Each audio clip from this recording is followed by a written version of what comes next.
सामाजिक कार्यकर्ता और नर्मदा बचाओ आंदोलन की नेता मेधा पाटकर को दिल्ली की साकेत कोर्ट ने तत्कालीन केवीआईसी के अध्यक्ष वीके सक्सेना के जरिए दायर मानहानि मामले में 5 महीने की साधारण जेल की सजा सुनाई है।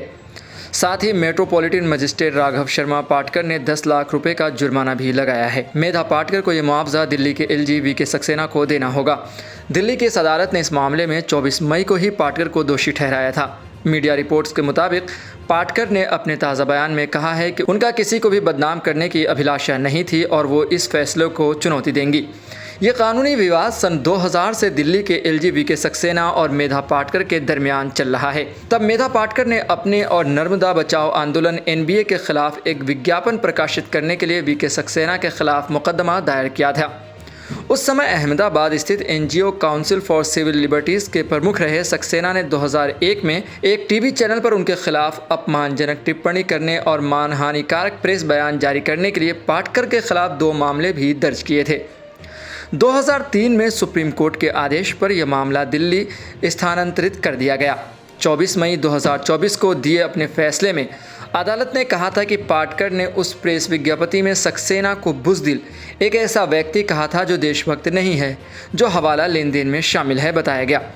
अदालत का मानना था कि यह साबित हो चुका है कि सक्सेना की मानहानि करने का पाटकर का स्पष्ट इरादा था। अदालत ने कहा था कि पाटकर का सक्सेना को बुज़दिल और देशभक्त नहीं है कहना उनके व्यक्तिगत चरित्र और देश के प्रति उनकी वफादारी पर सीधा हमला था। पाटकर को सज़ा सुनाने के बाद कोर्ट ने टिप्पणी करते हुए कहा कि सीआरपीसी की धारा 389(3) के तहत सज़ा को 1 महीने के लिए निलंबित किया जाता है। अब 1 महीने तक पाटकर को सज़ा नहीं होगी और न ही इस पर कोई केस होगा। समय पूरा होने के बाद इस पर आगे की कार्रवाई हो सकती है।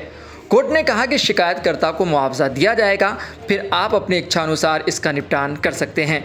वहीं एलजी के वकील ने मुआवजे की राशि को लेकर आपत्ति जाहिर की। उन्होंने जज से कहा कि मुआवजे की रकम हमको नहीं चाहिए, आप उसे दिल्ली राज्य विधिक सेवा प्राधिकरण, Delhi state legal services authority को देने का निर्देश दे दें। कोर्ट ने कहा कि एक बार आपको मुआवजे की रकम मिल जाए तो उसके बाद आप उस पैसे को जहां भी जिसके ज़रिए देना चाहें दे सकते हैं।